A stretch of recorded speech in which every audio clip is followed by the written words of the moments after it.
अंतरण होता है उससे बना यौगिक आयनिक यौगिक। इसके गुणधर्म जाने कि ठोस होते हैं, थोड़े कठोर होते हैं, साथ ही भंगुर प्रकृति के होते हैं। थोड़ा सा दाब डालेंगे हथौड़े की चोट से ये टूट जाएंगे, चूरा बन जाएंगे। गलनांक और क्वथनांक उच्च होता है क्योंकि इनमें जो आयनों के मध्य प्रबल आकर्षण बल पाया जाता है उसको तोड़ने के लिए अधिक ऊर्जा चाहिए, तो अधिक ताप देना पड़ेगा। तो गलनांक और क्वथनांक दोनों ही उच्च होते हैं। आप इसकी बुक में सारणी है, आपके ही बुक में उसको देख सकते हैं कि वहाँ इन यौगिकों के गलनांक और क्वथनांक दिए हुए हैं। 1000 केल्विन के आसपास हैं, सब के लगभग ऊपर ही हैं, आप देख सकते हैं। हालांकि एग्जाम में अभी तक पूछे तो नहीं गई, लेकिन आप देख सकते हैं, बुक में है आपकी में। विलेयता आयनिक यौगिक जल में विलयशील है, जबकि केरोसिन और पेट्रोल जैसे विलायकों में अविलेय, इनमें नहीं घुलते। इस पॉइंट को भी याद रखना है। और अब ये विद्युत धारा का चालन ये कब करते हैं? गलित अवस्था में, यानी विलयन अवस्था में। ठोस अवस्था में जब जल नहीं हो इनमें तो ये विद्युत धारा का चालन नहीं करेंगे। क्यों ऐसा होता है? इसको जब हम कभी प्रश्नों के रूप में लिखेंगे तब और इस अच्छे से लिख लेंगे। यहाँ तो केवल इतना ही लिखा है कि करते हैं नहीं करते हैं, एक याद रखने वाली बात है। इसके बाद हम पढ़ेंगे धातुओं का निष्कर्षण करेंगे। इससे पिछली वीडियो में हमने देखो, चलो पहले मैं इसको साफ कर देता हूँ फिर बताता हूँ।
हुआ क्या था, इससे पिछली वीडियो में हमने पढ़ी थी सक्रियता श्रेणी।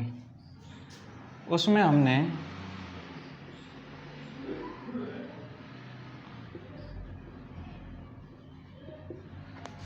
यहाँ पर मैग्नीशियम और एल्युमिनियम के बीच में मैग्नीज को जोड़ दिया था। उसको अब हटा लेना, कट कर देना, क्योंकि मैग्नीज तो एल्युमिनियम से कम अपक्रियाशील है, उसके अनुसार तो उच्च हो गई थी।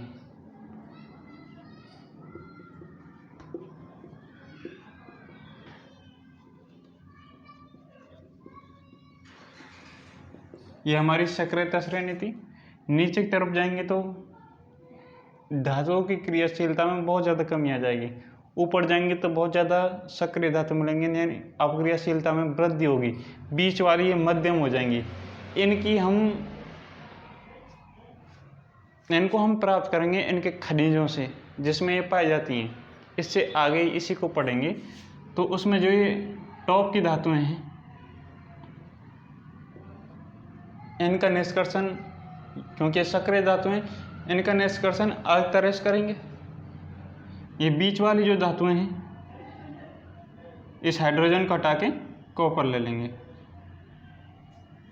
इनका निष्कर्षण अलग करेंगे क्योंकि ये मध्यम हो जाएंगी, और इनका निष्कर्षण अलग तरह से करेंगे। हालांकि कॉपर को एक साथ पढ़ेंगे, कोई दिक्कत नहीं है।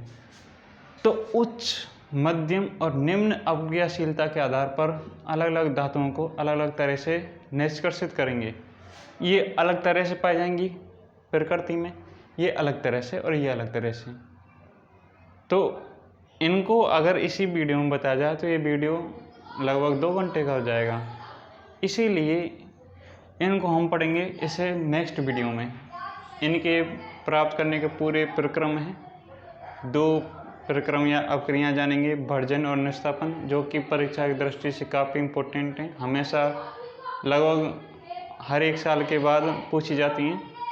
और इनके पढ़ने से पहले इनको तो अब हम अगली वीडियो में ट्रांसफ़र कर रहे हैं। अगली वीडियो जब भी आएगी तो इन्हीं का निष्कर्षण पढ़ेंगे, कैसे प्राप्त करते हैं, प्रकृति में कैसे पाई जाती हैं। कुछ सल्फाइड के अयस्कों के रूप में पाई जाती हैं, कुछ कार्बोनेट और कुछ स्वतंत्र अवस्था में पाई जाती हैं, और कुछ कैसे पाई जाती हैं। तो इनको तो हम अभी विराम देते हैं। पिछली वीडियो की गलती को यहीं सुधारना कि मैग्नीशियम और एल्युमिनियम के बीच में जो मैग्नीज लिखा था उसको नहीं लिखना, कट करना है।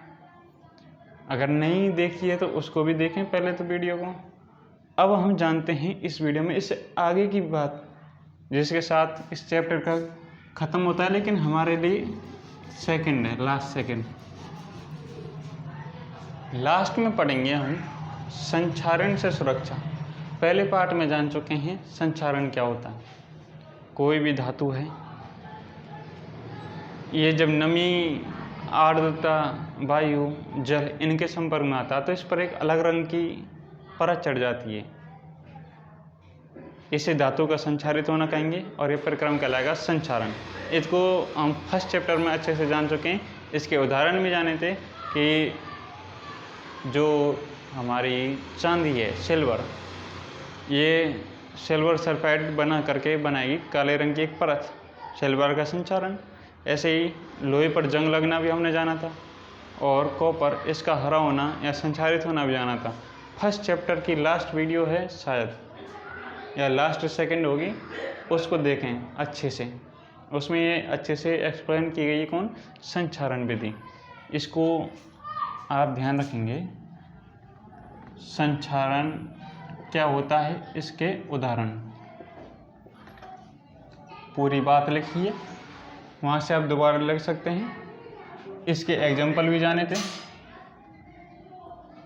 एक आयरन पर जंग का लगना, दूसरा कॉपर का, तीसरा सिल्वर का, चांदी का। ये फर्स्ट चैप्टर में तुम देखेंगे। पहला जो चैप्टर है वहाँ से आप ये देखेंगे। अब इससे आगे हम इसी चैप्टर में पढ़ेंगे संक्षारण से बचा कैसे जाए, धातुओं को सुरक्षित कैसे किया जाए।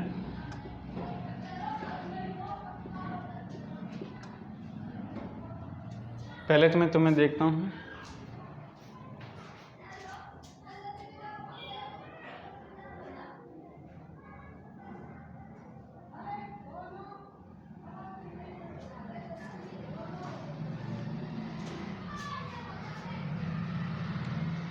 है क्या है बात, संक्षारण से सुरक्षा, यानी कि हर साल हमें बहुत ज़्यादा नुकसान होता है संक्षारण के कारण। लोहे पर जंग लगता है, लोहे की बहुत सारी चीज़ें बनती हैं। आप जानते ही हैं कि पुल हैं, रेलगाड़ियां हैं, कुछ भी सामान है लोहे के, तो आप आस पास ही देख सकते हैं, दुकान में, घर में, विद्यालय में, कहीं भी जितने भी यातायात के साधन हैं, जो कुछ भी है, सब कैसे बनते हैं, लोहे से।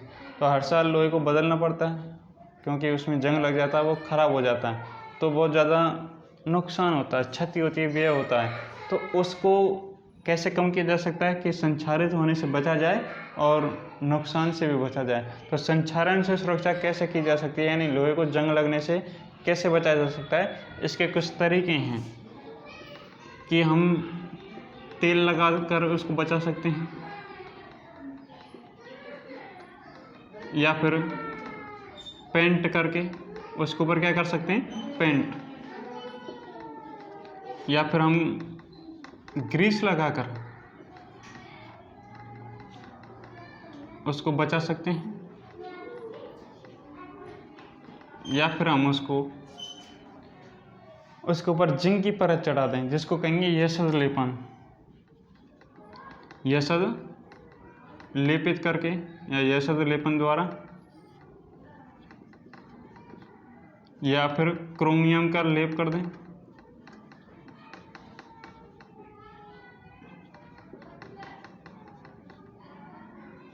या फिर हम उसके साथ किसी और धातु का मिश्रण बना दें, कहीं मिश्रातु या मिश्र धातु। मिश्र धातु बनाकर, मिश्र धातु क्या होती है इसको भी जानेंगे, ये सब लेपन क्या होता है इसको भी जानेंगे। क्रोमियम लेपन में तो क्रोमियम का लेप करेंगे इसके ऊपर, इससे भी बचा जा सकता है। दूसरा है यशद लेपन, यानी उसके ऊपर जिंक की परत चढ़ाएंगे। तो इन तरीकों से लोहे को जंग लगने से बचाया जा सकता है। कैसे?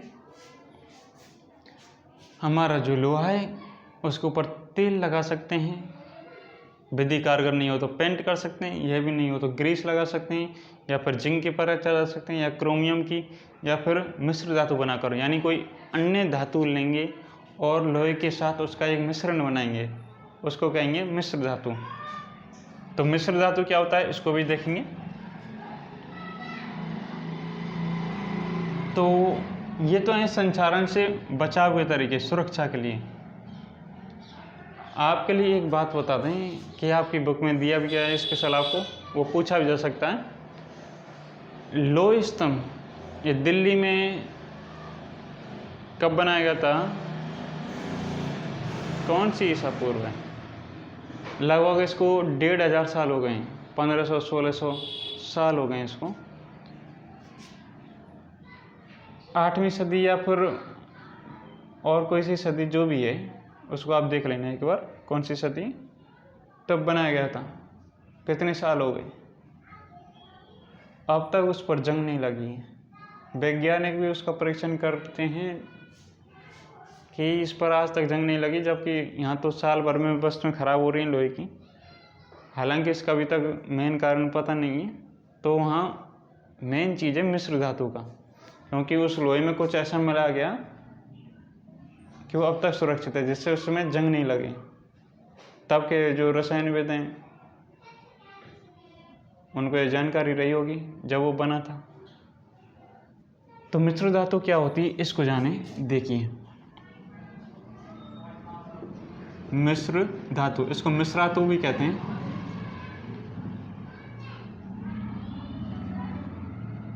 मिश्र धातु में क्या होता है, दो या दो से अधिक धातुओं को एक साथ मिलाया जाता है, और ऐसे मिलाया जाता है कि उनके गुणधर्म अलग अलग हो जाते हैं, लेकिन वो अलग अलग नहीं दिखती।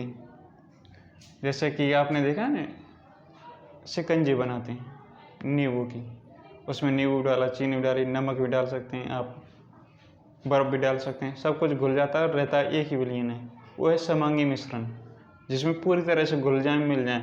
ऐसे ही दो या दो से अधिक धातुओं को जब उनका समांगी मिश्रण बनाया जाता है उसी को कहेंगे मिश्र धातु। पहले इसको लिख लेते हैं। दो या दो से अधिक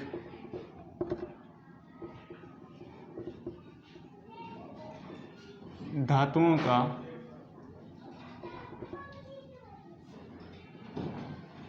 समांगी मिश्रण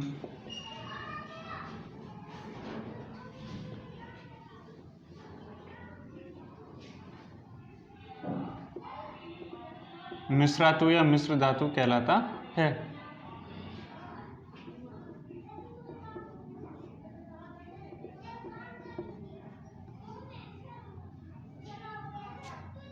जैसे मैं एग्जाम्पल की बात करूं मिश्र धातु के एग्जाम्पल की, पीतल जो मिश्र धातु है वो बनती है कॉपर और जिंक से मिलकर। कांसा ये बनता है कॉपर और टिन से। सोल्डर एक और मिश्र धातु है, वो बनता है लेड और टिन से।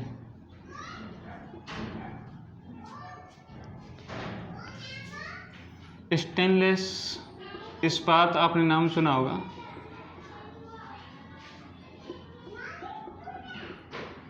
ये बनता है आयरन, निकेल और क्रोमियम से।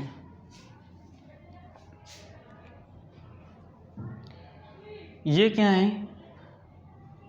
इनको मिलाने पर क्या बनेगा, पीतल। यानी पीतल किन किन धातुओं से मिलकर बनी होती है या किन धातुओं से मिलकर बनी मिश्र धातु है, तो आपको बताना कॉपर और जिंक। ये एक एक नंबर के पूछे जा सकते हैं, चारों इंपॉर्टेंट हैं, याद रखना, ये सभी इंपॉर्टेंट हैं।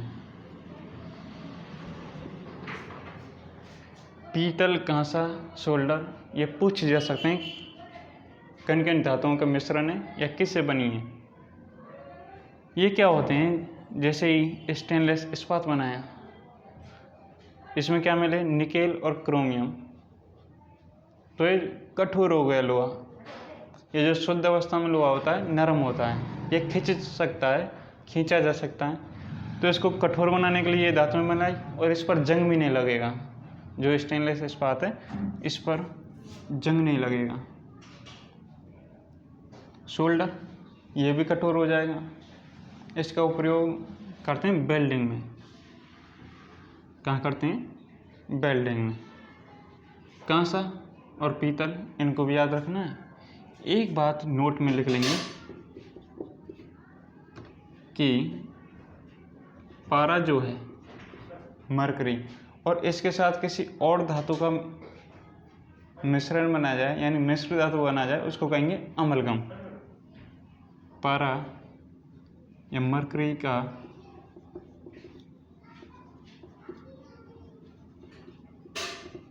किसी धातु के साथ मिश्रण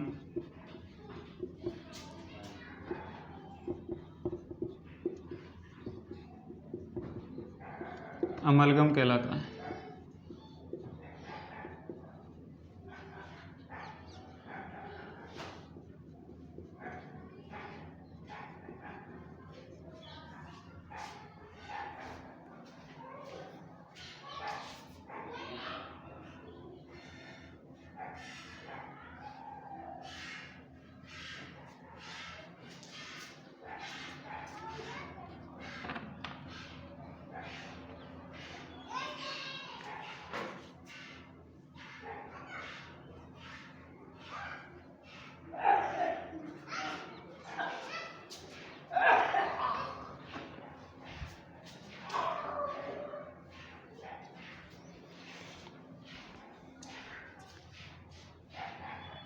ऐसी मिश्र धातु जिसमें एक कोई भी धातु दूसरी कौन होनी चाहिए, पारा यानी मरकरी, तो कहलाएगा अमलगम। ये बस याद रखना है। और एक और याद रखना है कि जो मिश्र धातु हैं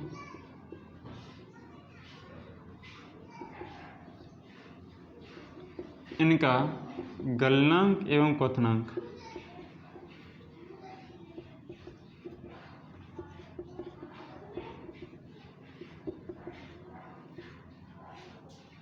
इनकी तुलना में क्या होता है, कम।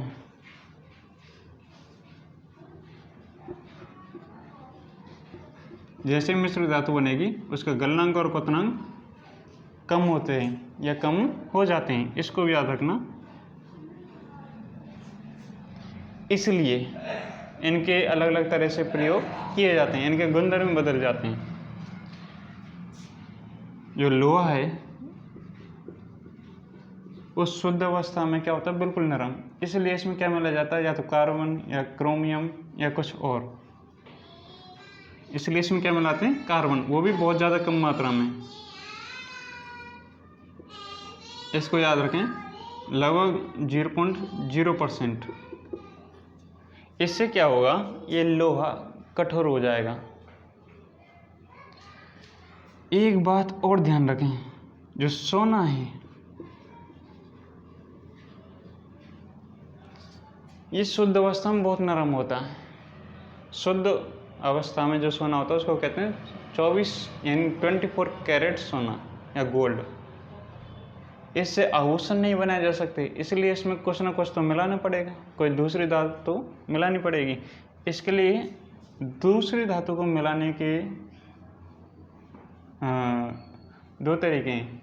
दो तरीके क्या हैं, दो धातु हैं जिनको इसके साथ मिलाया जा सकता है। जैसे हमारे लिए यानी जो भारत है उसमें 22 कैरेट तो शुद्ध सोना होता है, उसमें 2 भाग या तो चांदी या तांबा मिला जाता है आभूषण बनाने के लिए।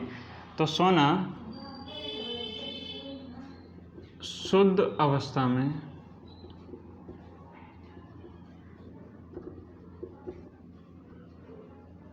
बहुत नरम होता है।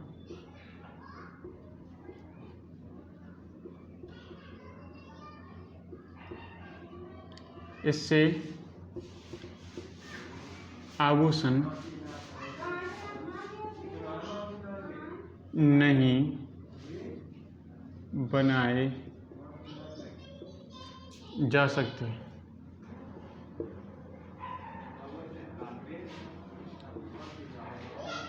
शुद्ध सोना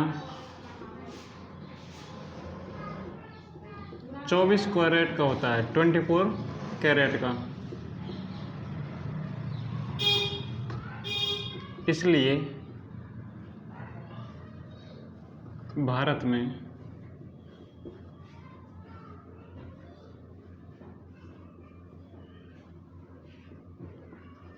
22 भाग सोने में, 2 भाग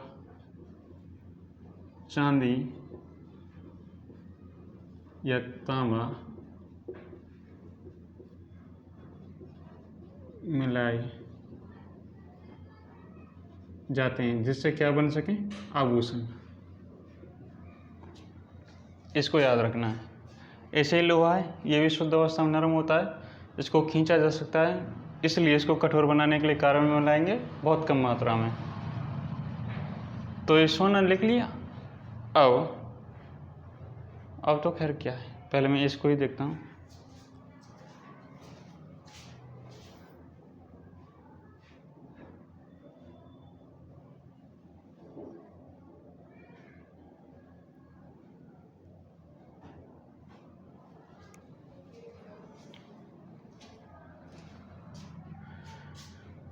तो ये तो अभी हमने जाना है मिश्र धातु के बारे में। मिश्र धातु क्या होती है? 2 या 2 से अधिक धातुओं को एक साथ मिला जाता है, इसके उनके गुणधर्म बदल जाते हैं। जो मेन धातु हैं उनका गुणधर्म बदल जाता है। जैसे कि मैंने बताया, कांसा कॉपर प्लस 10 से बनता है, कॉपर धातु का चालक होता है, जबकि कांसा को चालक है, यानी कि गुणधर्म बदल गए। यहाँ पर एक बात रह गई थी, यशस्लेपन, इसको भी जान लें तुम।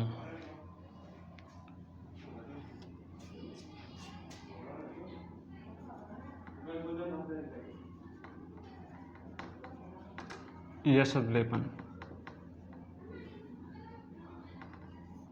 इसको गैल्वेनाइजेशन भी कहते हैं। होता क्या है, लोहे के ऊपर जिंक की परत चढ़ाएंगे तो वो सुरक्षित रहेगा, जंग नहीं लगेगा, उसी को कहेंगे यशस्लेपन। लोहे के ऊपर जिंक यानी जस्ता, जिंक की परत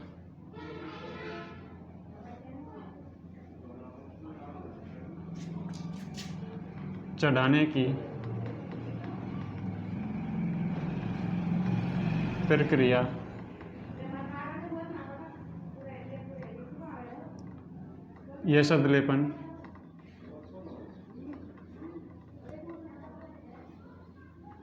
यशस्लेपन या गैल्वेनाइजेशन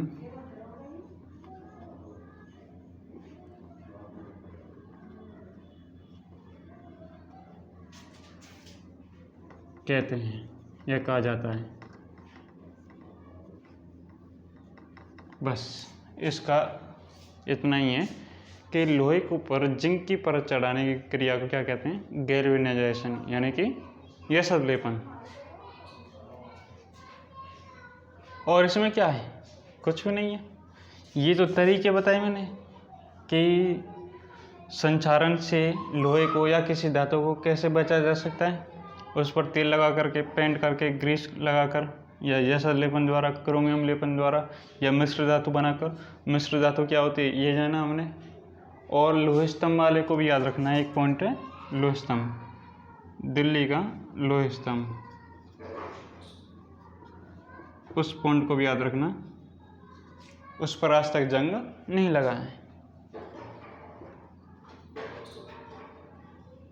आज तक नहीं लगा है। तो इस वीडियो को तो हम यहीं विराम देते हैं। इससे नेक्स्ट वीडियो में इससे पिछला पढ़ेंगे। ये तो इस चैप्टर का अंत है, ये वाला भाग। तो अगले उसमें क्या होगा, हम ये पढ़ेंगे धातुओं का निष्कर्षण, वो कैसे प्राप्त की जाती हैं, किस अवस्था में पाई जाती हैं। बस केवल इतना ही जानेंगे। उसी में वो पूरी वीडियो बन जाएगी। लगभग विस्तार से करें तो 1.5 से 2 घंटा भी हो सकता है, लगभग लंबी ही बनेगी वो, क्योंकि इसमें लिखना भी पड़ता है, लिखने में ज़्यादा समय लगता है। बोलें तो भी 1 घंटा तो है ही है उसमें, 1 घंटा तो नहीं, फिर तो नहीं लगेगा। हुआ क्या, बहुत समय हो गया, उसके बाद ये वीडियो लाई गई ज़बरदस्ती। अगर आप इसमें इंटरेस्टेड हैं, शायद आप कभी इसको देखें वीडियो को, इस चैनल से कभी भी सामना हो 6 महीने बाद, 1 साल बाद, जब भी आपके ये काम है, यानी आप 10वीं में हों उस साल या इस साल जब भी देखें, तो इनको सभी को लिखें क्रम से, या फिर सभी वीडियो को देख डालें अच्छे से, रोज़ एक एक वीडियो देखें। इससे क्या होगा, कंप्लीट आपके पास यहाँ पर हम जो सीरीज़ ला रहे हैं, शायद अगर ये कंप्लीट हो जाए, ऐसी मैं उससे कृपा करता हूँ, कृपा नहीं, कामना करता हूँ कि वो इसको पूरी करवाने में मेरी मदद करे। बाकी जैसे ये पूरी हो जाएगी तो कंप्लीट जो पेपर होता है 10वीं का, वो यहीं से ही मिलेगा विज्ञान का, क्योंकि छोटी सी तो क्लास है, लेकिन बच्चों को बड़ा लगता है, क्योंकि वो उसी स्तर के बच्चे हैं, उनको लगता है कि क्या है क्या नहीं है। जैसे ही देखोगे पेपर को तो बहुत छोटी छोटी सी सरल सी चीज़ें मिलेंगी। हो सकता है उसमें से कुछ ही प्रश्न ऐसे हों जो आपको परेशान करें, बाकी सब अगर आपने ये देख लिए तो नॉर्मली काम चल जाएगा, तुरंत उत्तर आएगा। इन वीडियोज़ को जैसे ही देखें, लिखें, उसके बाद पढ़ें, फिर अगली वीडियो देखें, क्योंकि ये वीडियो तब तक इकट्ठी हो गई होंगी और इसके बाद ये फाइनल है। शायद ही अब कोई दोबारा 10वीं के ऊपर ऐसी हम सीरीज़ लाएं, क्योंकि इसको हम अंतिम रूप दे रहे हैं, यानी लास्ट वो है इसका। इसके बाद 10वीं की साइंस से संबंधित कोई वीडियो नहीं आएंगी, लगभग संभावना तो ऐसी ही है। तो मिलते हैं इससे नेक्स्ट वीडियो में, तब तक खूब पढ़ें।